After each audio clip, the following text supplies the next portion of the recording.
여러분, 하나님은 지금 무엇을 하고 계실까요? 궁금하신 적 없으세요? 특별히 지금 이 순간, 크게는 세계적으로, 그리고 작게는 내 삶에서 어떤 일을 하고 계신지 궁금한 적 없으세요? 우리가 언제 이런 걸 가장 궁금해할까요? 우리 삶에 어려운 일이 닥칠 때 궁금해요. 하나님은 지금 뭘 하고 계신 거지? 난 지금 이렇게 힘이 드는데 왜 아무런 일도 안 하시는 거지? 같이 계신다고 분명히 말씀하셨는데 왜 느껴지지 않지? 이런 적 다들 있으실 거예요. 하나님이 아무것도 안 하시는 것처럼 느껴질 때요. 하나님이 무엇을 하고 계신지 도무지 모르겠고 아무것도 보이지 않을 때 어떻게 해야 하나님의 일하심을 알 수 있을까요? 방법이 있어요. 하나님이 무엇을 하고 계신지 분별이 되지 않을 때 마귀가 무엇을 하고 있는지 보면 돼요. 그러면 하나님이 지금 무엇을 하고 계신지 알게 돼요. 여러분, 하나님은요, 절대로 무슨 일이 벌어지고 나서 그 일을 수습하기 위해서 뒤늦게 일하지 않으세요. 언제나 먼저 앞서서 일하세요. 순서는 언제나 하나님이 먼저예요. 하나님이 무언가를 하시면 그걸 막기 위해서 마귀가 일하기 시작하는 거예요. 그런데 하나님이 하시는 일은 보이지도 않고 느껴지지도 않아요. 그렇기 때문에 우리가 답답한 거죠. 반면에 마귀가 하는 일은요, 굉장히 쉽게 눈에 띄고 눈에 보이고 감정적으로 느껴져요. 그래서 마귀가 하는 일은요, 쉽게 분별이 돼요. 아주 쉬운 예를 들어볼게요. 결혼하기 전에요, 커플들이 가장 많이 싸워요. 왜 그럴까요? 하나님은 결혼을 기뻐하세요. 남자와 여자가 결혼을 통해 가정을 이루는 일을 하나님이 기뻐하시는 거예요. 결혼 전 커플들은 이제 그 연합이 열매를 맺기 직전이죠. 하나님은 이제 곧 연합할 이 커플들을 위한 계획과 그 가정을 위한 계획을, 그 모든 것을 이미 준비해 두셨어요. 이미 하나님은 이 커플들을 위한 일들을 진행하고 계신 거예요. 보이지 않는 영적인 세계에서요. 그런데 마귀는 그걸 보고만 있는 게 아니에요. 하나님이 이 커플들을 향해서 놀라운 계획을 가지고 계시다는 걸 알아요. 하지만 그게 정확히 무엇인지 몰라요. 왜냐하면 마귀는 모든 것을 아는 존재는 아니에요. 하지만 분명히 이 만들어질 가족에게, 이 가정을 위한 놀라운 은혜가 있다는 것은 알아요. 그것을 알고 어떻게든 이 커플들을 깨고 싶어 하는 거예요. 물론 결혼 전에 자주 다투는 이유 중 하나는 중요한 결정의 순간을 앞두고 신중해지는 것도 있고 예민해지는 것도 분명히 있어요. 하지만 그리스도인이라면 그 너머의 것도 볼 줄 알아야 돼요. 분명히 이 연합을 기뻐하지 않는 악한 세력이 있다는 걸요. 하나님이 결혼하려는 커플들을 위해 보이지 않는 이 영적인 세계에서지만 이미 놀라운 일을 시작하셨고 그것을 알기에 마귀가 그 연합을 깨려는 거예요. 다시 말하지만 하나님은 언제나 일을 먼저 하세요. 그리고 마귀는 그 일이 이루어지지 않도록 뒤쫓아 행동을 하고요. 이런 예가 성경에 있을까요? 모세가 이 땅에 태어날 때를 생각해 보세요. 그 시기에 태어난 이스라엘 아기들은요, 전부 나일강에 버려졌어요. 왜 애굽의 왕은 그런 끔찍한 일들을 생각해냈을까요? 애굽 왕은 하나님의 계획을 몰라요. 모세를 지도자로 세워서 이스라엘 백성을 출애굽시키려는 하나님의 계획은 몰라요. 하나님은 미리 일을 하셨고 그걸 한 마귀가 애굽 왕에게 그런 끔찍한 생각을 집어넣은 거예요. 마귀는 사람에게 생각을 집어넣어서 일을 해요. 요한복음 13장 2절이요. 마귀가 벌써 시몬의 아들 가룟 유다의 마음에 예수를 팔려는 생각을 넣었더라.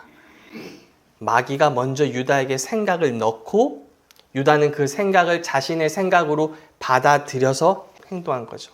이처럼 마귀는 사람의 마음에 어떤 생각을 집어넣어서 행동해요. 그러면 마귀는 주로 어떤 생각을 집어넣을까요? 요한복음 10장 10절이요. 도둑이 오는 것은 도둑질하고 죽이고 멸망시키려는 것뿐이요. 죽이려는 게 그의 일이에요. 출애굽기를 보면 애굽의 왕이 남자 아기들을 죽이는 결정을 왜 내렸냐고 나오나요? 애굽 왕은 이스라엘 백성이 점점 많아져서 만약 애굽의 적군이 공격해 올 때 이스라엘이 이 적군과 서로 협력해서 우리를 공격하면은 이 애굽이 위험해질 수 있겠구나. 그런 생각을 했어요. 그래서 남자 아기들을 다 죽이려는 거죠. 하지만 그건 표면적인 이유예요. 마귀에게는 다른 이유가 있었죠. 하나님이 한 아이를 선택해서 놀라운 일을 계획하고 계시는구나. 그 아이가 누구죠? 모세예요. 하나님이 영적인 세계에서는 무언가가 지금 시작한 걸 알게 된 거죠. 이미 말씀드렸지만 하나님이 하시는 일은 보이지도 않고 느껴지지도 않아요. 영적인 세계에서 먼저 일어나니까요. 마귀는 모든 걸 알진 못해요. 그래서 추측하는 거예요. 하나님이 어떤 아기를 통해 무슨 놀라운 일을 행하시려는 것 같은데 그게 도대체 뭘까? 그 아이가 누구지? 추측하는 거죠. 그래서 모든 아기를 다 죽이도록 만들어요. 누구 한 명 잡으려고요? 모세 한 명 잡으려고. 하지만 하나님은 모세를 지키셔서 이스라엘을 출애굽시키시는 거예요. 또 예수님의 태어남을 보세요. 예수님이 이 땅에 태어나는 걸 막기 위해 무슨 일이 일어나죠? 헤롯 왕이 이스라엘 왕이 태어난다는 소리를 듣고 베들레헴에서 태어나는 2살 아래의 아이들을 전부 죽이게 만들어요.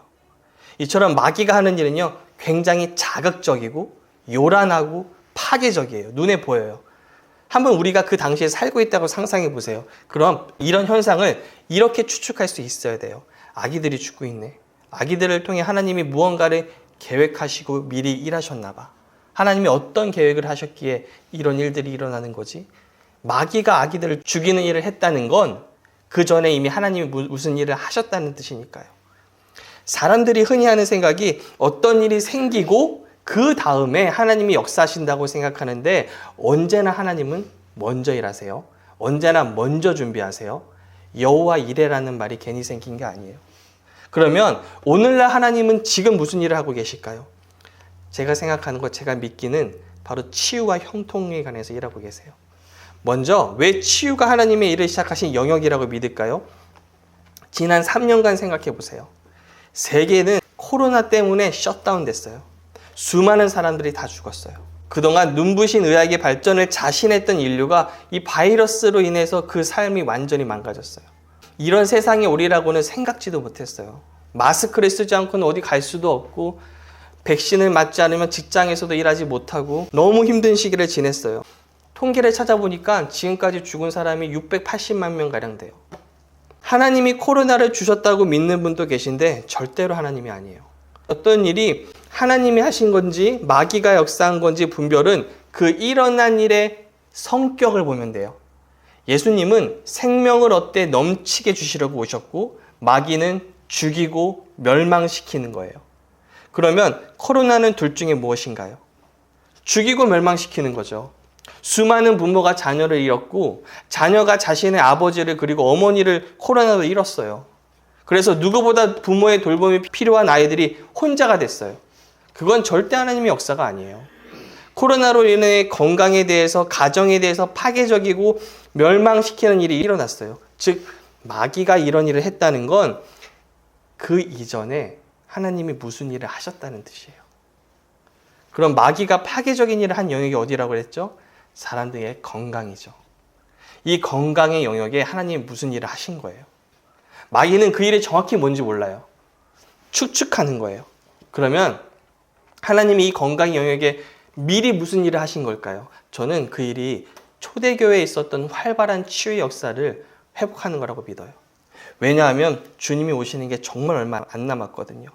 주님이 오시기 전에 더 많은 영혼을 구원하기 위해 가장 강력한 무기가 무엇이 될까요? 치유예요. 초대교회에 있었던 일 한번 볼게요. 그 당시 사도들의 전도한 모습이에요. 사도행전 4장 33절이요. 맞죠? 사도들은 큰 능력으로 주 예수의 부활을 증언하였고 사람들은 모두 큰 은혜를 받았다. 여기서 큰 능력은 대부분 병든 자들을 예수님의 이름으로 고쳐준 것을 의미해요. 5장 12절이요. 사도들의 손을 통하여 민간의 표적과 기사가 많이 일어나매 심지어 병든 사람을 메고 거리에 나가 침대와 요위에 누이고 베드로가 지날 때 혹 그의 그림자라도 누구에게 덮일까 바라고 예루살렘 부근에 수많은 사람들도 모여 병든 사람과 더러운 귀신에게 괴로움받는 사람을 데리고 나와서 다 나음을 얻느니라. 여러분, 복음을 향해서 사람들의 마음을 열게 하는데 치유만큼 강력한 무기는 없어요. 예수님이 치유하신다는 것이 사람들을 예수님께로 오게 하는데 굉장히 큰 역할을 해요. 가끔 인터넷 서핑하다 보면 초록우산 어린이 재단이라는 곳에서 인터넷 배너 광고가 떠요. 이 재단은 아픈 아이나 어려운 환경에 처한 가정을 돕는 재단이에요. 사실 저는 그런 광고가 나오면 의도적으로 보지 않아요. 왜냐하면 마음이 너무 아파지거든요. 저희 아버지가 질병으로 14년간 너무 힘들게 고생하셨던 게 제 마음속에, 기억 속에 그대로 있어요. 어떤 아픔은 잊혀지지 않잖아요. 그냥 이 안에 묻어두는 거잖아요. 아내는 제가 눈물 없다고 생각하는데 저도 눈물이 있어요. 눈물이 날 만한 상황을 의도적으로 피해요, 전. 만들지 않아요. 그래서 일부러 슬픈 영화 안 봐요, 전. 슬픈 다큐멘터리도 안 봐요. 이 제 안에 묻어뒀던 이 기억과 슬픔이 나올까 봐요. 그런데 설교를 준비하면서 이 초록우산 어린이 재단에 들어가 봤어요. 들어가 보자마자 슬픈 사연을 봤어요. 이 선천성 심장 질환을 가지고 태어난 한 아이가 있는데 세상에 나온 지 2주 만에 심장 수술을 받았지만 이 아이의 심장이 스스로 뛰지 못한대요. 아이의 남은 유일한 치료법은 이 뇌사자의 그 심장 중에서 아이 심장 크기가 비슷한 거를 이식해야만 된대요. 저는 이렇게 아픈 사람들을 병원에서 아버지 병간하면서 정말 많이 봤어요. 사람들에게는 치유가 정말로 필요해요. 그리고 마지막 때 하나님께서 이 치유를 사용하셔서 복음을 전하게 하실 거예요. 초대교회 때처럼. 치유는 복음을 전하는 정말 강력한 무기고 사랑이 많으신 하나님의 마음은 우리의 치유를 원하세요. 저는 이 마지막 때에 큰 치유의 역사가 일어날 것으로 봐요. 또 하나 하나님이 회복시키려는 영역이 있는데 그게 형통이에요. 하나님의 공급하심으로 인한 형통이에요. 지금 세상의 경제가 어떻죠? 너무 망가졌어요. 얼마 전에 한국개발연구원 KDI에서 보니까 우리나라 경제 성장률 전망치를 1.8%에서 1.5%로 조정했대요. 이렇게 경제 분석 그런 얘기 안 해도 체감 물가만 봐도 살기가 어려진 걸 알게 돼요. 외식비도 오르고 가게 생활비도 많이 올랐어요. 돈을 모을 수가 없어요. 이거 우리나라만 겪는 일이 아니라 전 세계적인 현상이에요. 그럼 우린 이런 현상을 보고 또 알 수 있어야 돼요. 하나님이 경제 영역에서 무슨 일을 시작하셨고 그걸 마귀가 알고 마귀도 경제 영역에서 무언가를 시작했다는 거예요. 왜 제가 이런 영적인 판단을 할까요? 여러분 무언가 깨닫게 될 때 언제나 성경으로 그 깨달음이 증명이 돼야 돼요. 먼저 전도서를 읽어볼게요. 1장 9절 이미 있던 것이 후에 다시 있겠고 이미 한 일을 후에 다시 할지라 해 아래에는 새 것이 없나니. 성경의 역사는 계속 반복이 돼요. 하나님의 역사심은 반복이에요. 성경은 이미 일어났던 사건이 단순히 거기서 끝나는 것이 아니라 다시 미래에 있을 거라고 말씀을 해요. 이미 일어났던 사건과 비슷한 패턴, 비슷한 양상의 일이 미래에도 일어난다는 의미예요. 그래서 성경은요, 예언적인 책이에요. 구약의 사건들을 이 표면적으로만 보셔는 안 돼요. 뭐 휴거를 한번 생각해 보세요. 어떤 분들은 성경에 휴거라는 말이 도대체 어딨냐고 따져요. 무슨 휴거가 일어나냐고 그래요. 하지만 휴거는 이미 과거에 있었던 일이죠. 누구에게요? 에녹이요. 에녹은 죽음을 보지 않고 하나님이 데려가셨어요. 에녹에게 일어난 일이 분명히 앞으로도 있을 거예요. 그게 바로 교회의 휴거예요. 나중에 휴거에 대해서도 구체적으로 나눌게요. 이처럼 과거에 있었던 성경의 사건에는 그 사건 이면에 숨겨져 있는 예언적인 사건도 있다는 것을 공부해보면 알 수 있어요. 하나 예를 더 볼게요. 요셉을 한번 볼게요. 요셉 이야기는 단순히 요셉 이야기만이 아니에요. 요셉에게 일어난 일을 통해 앞으로 미래에 있을 일에 대한 예언적인 사건이 다 숨겨져 있어요. 요셉이 아버지 야곱에게 사랑받는 아들이죠. 아버지에게 사랑받는 아들하면 누가 떠올려지죠? 예수님이요. 요셉은 또 자기 형제들에게 버림받았어요. 예수님도 이스라엘 사람으로 오셔서 자기 땅에 오셔서 같은 동족 사람에게 버림받았어요. 요셉은 자신의 형제에게 버림당한 후 이집트에 가서 총리가 돼요. 엉뚱하게. 이방인의 나라에서 최고의 권력자가 되죠. 예수님도 이스라엘에게 거절당한 후 지금 대부분 교회는 누구로 이루어져 있죠? 이방인들로 이루어져 있어요. 더 많은 디테일이 있지만 그건 나중에 나누기로 하고 이처럼 요셉의 이야기는 요셉 한 사람의 이야기로 끝나는 것이 아니라 미래에 오실 예수님의 오신가 그리고 그분이 이 땅에서 어떤 일을 겪게 되실 것이 예언적인 일이 숨겨져 있어요. 그런 의미에서 이미 있던 것이 후에 다시 있겠고 이미 한 일을 후에 다시 할지라 태 아래에는 새 것이 없나니 이 말씀은 진리죠. 그러면 저희가 지금 겪고 있는 일들이 과거에 있었을까요? 비슷한 일이 있었을까요? 하나님이 이스라엘 백성들의 몸을 건강하게 하시고 이스라엘을 부유하게 하신 바로 치유와 형통에 관한 하나님의 일하심이 동시에 일어났던 일이 있을까요? 있어요. 그게 언제일까요? 이스라엘 백성이 이집트에 종살이를 할 때 10번째 재앙이 끝나고 바로가 그제서야 이스라엘 백성을 보내주려고 그래요. 출애굽기 12장 31절이요.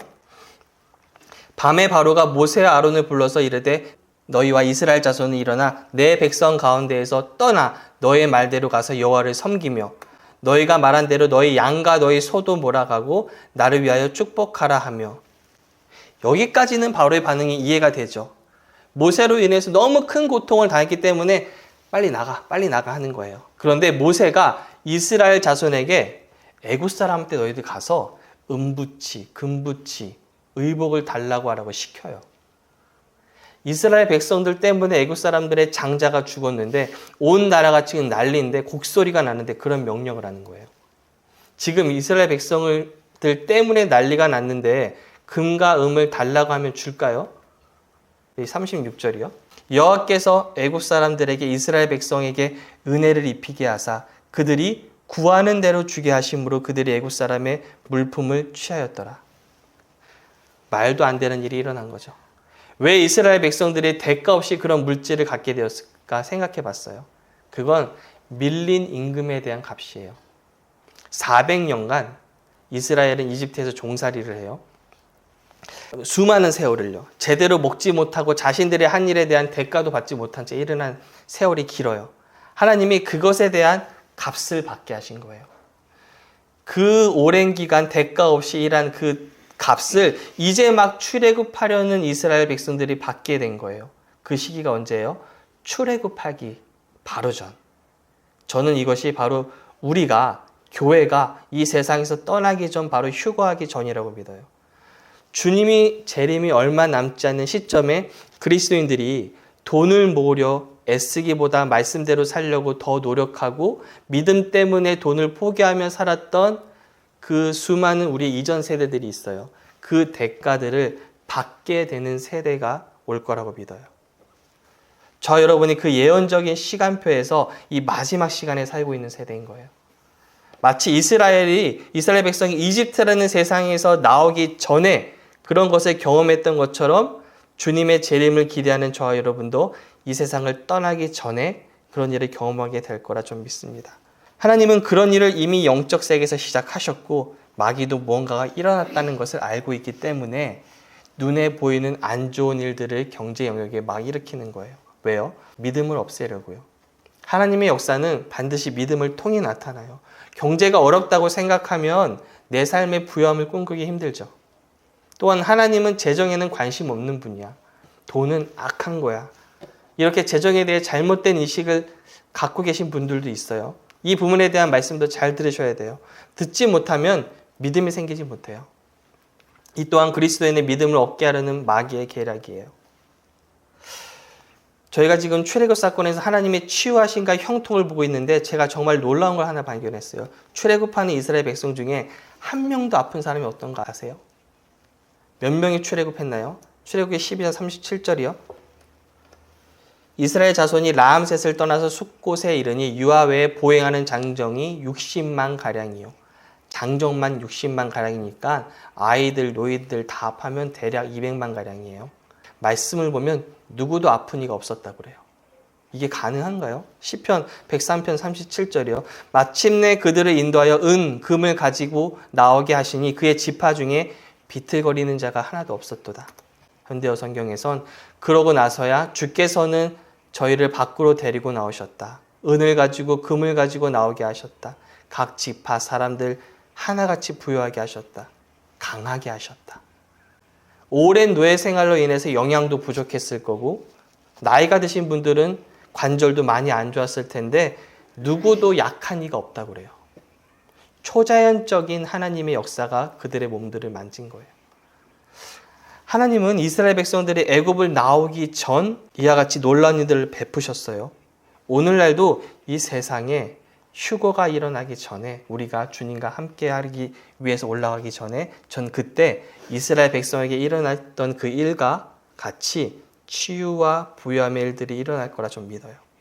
성경의 역사는 반복이 되니까요. 그럼 하나님이 마지막 때 이런 계획을 가지고 계시다면 누구와 함께 이런 일들을 할까요? 이스라엘 백성들이 자동적으로 그런 일 겪은 거 아닌가요? 그럼 우리 그리스도인들 모두겠죠? 이렇게 생각하실 수 있는데 하나님의 역사는 아무에게나 일어나지 않아요. 만약 이스라엘 백성들이 애국 사람들에게 구하지 않았다면요. 어떻게 됐을까요? 36절이요. 여호와께서 애국 사람들에게 이스라엘 백성에게 은혜를 입히게 하사 그들이 구하는 대로 주게 하심으로 그들이 애국 사람의 물품을 취하였더라. 만약에 애국 사람들이 우리에게 그걸 왜 주겠어? 구한다고 중했어. 쟤네 지금 난리 났는데 그건 시간 낭비야. 하면서 가만히 있었다면요. 아무 일도 일어나지 않았을 거예요. 하나님은 그들이 구하는 대로 주게 하셨지 그들은 아무것도 안 하고 가만히 있는데 애굽인들이 알아서 바치진 않았어요. 그러면 지금도 마찬가지죠. 오늘 마지막 때에 하나님의 치유와 형통이 있을 것이라고 말씀드렸는데 하나님은 누구에게 이런 일을 베푸실까요? 하나님은 성경 말씀을 통해서 자신의 계획을 보이시고 그 계획에 맞게 자신의 삶과 태도를 변화시키는 사람과 함께 일하세요. 그러면 어떤 삶의 태도를 갖춰야 될까요? 하나님과 발맞추어 동행하기 위해선 무엇을 갖춰야 될까요? 두 가지가 있어요. 첫 번째는 바른 우선순위를 갖는 거예요. 하나님은 하나님 나라를 위해 일하는 자에게 축복의 통로가 되게 하세요. 통로는 축복이 계속 흐르기 때문에 마르지 않아요. 하나님은 이스라엘 백성이 받는 그 금과 은으로 하나님의 성막을 짓게 하시려는 목적이 있었어요. 그래서 모세가 시내산에 도착해 하나님의 그 십계명을 받았을 뿐만 아니라 무엇을 주시나요? 이 성막에 대한 설계도까지 주셨어요. 그런데 그때 산 밑에 무슨 일이 일어나죠? 금송아지를 만들기 시작해요. 무슨 금으로요? 성막을 만들기 위한 그 금으로 우상을 만든 거예요. 이게 우연일까요? 성막을 만들기 위해 금이 필요한데 마침 이스라엘 백성들이 금을 사용해서 무언가를 만든다고요? 이게 우연일까요? 배후에 마귀가 있는 거예요. 마귀는 처음에는 궁금했을 거예요. 왜 광야로 가는 이들에게 금과 은을 하나님이 허락하신 거지? 그러다 시내산에서 모세가 성막을 위한 설계도를 받고 하나님이 집이 지어질 거구나라는 걸 알게 된 거죠. 그래서 밑에 있는 이스라엘 백성들을 선동하는 거예요. 금송아지를 만들게. 표면상으로는 어떤 이유였나요? 32장 1절이요. 출애굽기 백성이 모세가 산에서 내려오며 더딤을 보고 모여 백성이 아론에게 이르러 말하되 일어나라 우리를 위하여 우리를 인도할 신을 만들라. 이 모세 곧 우리를 애굽 땅에서 인도하여 낸 사람은 어찌 되었는지 알지 못함이라. 아론이 그들에게 이르되 너희의 아내와 자녀의 귀에 금고리를 빼어 내게로 가져오라. 모든 백성이 그 귀에서 금고리를 빼어 아론에게로 가져가매 아론이 그들의 손에서 금고리를 받아 부어서 조각칼로 새겨 송아지 형상을 만드니 그들이 말하되 이스라엘아 이는 너희를 애굽 땅에서 인도해낸 너희의 신이로다 하는지라. 표면적인 이유는 모세가 더디 와서 그들의 마음이 불안해졌기 때문에 그 결과 이 보이는 신을 만들고자 했어요. 하지만 보이는 현상 뒤에는 보이지 않는 영적인 일이 언제나 존재해요. 지금 마귀는 하나님의 집이 지어진다는 걸 알고 하나님의 집을 만들 바로 그 재료를 가지고 우상을 만들게 해요. 정말 악한 거죠. 그 결과 모세가 내려오게 되고 이 잘못에 대해서 3,000명이나 죽게 돼요. 이런 일이 있고 난 후에 이제 하나님 성소를 다시 짓게 되는데 35장 5절이요. 너희의 소유 중에서 너희는 여호와께 드릴 것을 택하되 마음에 원하는 자는 누구든지 그것을 가져다가 여호와께 드릴지니 곧 금과 은과 녹과. 10절 물은 너희 중 마음이 지혜로운 자는 와서 여호와께서 명령하신 것을 다 만들지니 곧 성막과 천막과 그 덮개와 그 갈고리와 그 널판과 그 띠와 그 기둥과 그 받침과 하나님이 명령하신 것을 만드는데 출애굽할 때 가져온 금과 은과 놋 등으로 만들어요. 그런데 주목해야 할 단어가 있어요. 마음에 원하는 자가 가져오는 것을 사용해요. 가지고 있는 것을 억지로 뺏어서 하는 게 아니라 자원하는 자의 것을 가지고 해요. 이미 많은 성도님들이 하나님의 것이 먼저라는 걸 아세요. 우리는 먼저 그의 나라와 그의 의를 구해야 한다는 것을 알고 있어요. 그런데 우리의 마음까지 자원하게 되는 건 어려워요. 왜냐하면 우리는 주는 걸, 바치는 걸 마이너스라고 생각하기 쉬워요. 제가 얼마 전에 우리 딸 이래에게 호두 과자를 달라고 했는데 3개밖에 없다고 안 주는 거예요. 그래서 아빠니까 계속 달라고 그랬어요. 제가 너무 안 주길래 아빠는 이래가 아빠에게 주는지 안 주는지 그냥 보고 싶은 거야. 아빠는 이래가 아빠한테 주면 100개도 사줄 수 있어. 그러니까 아이가 이렇게 말해요. 그러면 이번에도 주는지 안 주는지 보기만 할 거야? 아니면 실제로 먹을 거야? 그렇게 말하고 끝까지 안 주더라고요. 제 딸은 없어지는 것만 생각한 거예요. 하지만 그걸 주면 아빠가 얼마나 더 줄 수 있는지는 생각은 못했어요. 만약 아빠도 주고 엄마도 주고 오빠도 줘서 다 주고 자기가 먹을 게 없어졌다면 전 어떻게 할까요? 바로 한 봉지 더 사와서 혼자 다 먹을 수 있게 해줄 거예요. 저는 여기서 하나님 아버지의 마음이 느껴졌어요. 하나님의 왜 우리가 물질에 대해서 바른 우선순위를 갖기를 원하실까? 그게 나도 살고 다른 사람도 사는 길이기 때문이에요. 우리는 주면은 마이너스라고 생각해서 없어진다고 생각했는데 하나님의 계산은 우리가 주면 플러스라고 하세요. 나뿐만 아니라 수많은 사람들을 살린다고 하세요. 우리는 움켜쥐면 그게 플러스라고 생각하지만 그건 오히려 마이너스예요. 썩게 되는 거예요. 예수님 말씀하셨죠. 누가복음 6장 38절 주라 그리하면 너에게 줄 것이니 곧 후히되어 누르고 흔들어 넘치도록 하여 너희에게 안겨주리라. 너희가 헤아리는 그 헤아림으로 너희도 헤아림을 도로 받을 것이니라. 주라. 그게 당연하고 거룩한 일이어서 주라고 하지 않았어요. 주면 너희가 받게 될 거니까 주라고 하신 거예요. 그런데 이런 주고자 하는 마음을 갖는 게 어렵죠. 그러면 어떻게 해야 이런 마음을 가질 수 있을까요? 하나님을 바로 알아야 돼요. 하나님은 가져가는 분이 아니라 주시는 분이구나. 이래가 저에게 왜 호두까지 주지 못했을까요? 아빠는 가져가는 사람이야. 그걸 생각한 거예요. 만약 아빠는 나에게 주는 사람이야. 이렇게 봤더라면 저에게 주는 게 쉬워졌을 거예요. 여러분, 복음의 핵심이 뭐예요? 주님이 나를 위해 목숨을 주신 분이라는 거예요. 예수님이 우리를 위해 하신 일, 그게 바로 복된 소식이에요. 여기에 집중하면 우리는 자연스럽게 자원하게 돼요. 왜 목사님의 가정이나 선교사님들의 가정, 장로님의 가정의 아이들이 엇나가요? 자꾸만 강요하니까. 이렇게 해, 저렇게 해. 자꾸만 정답을 말하면서 강요해요.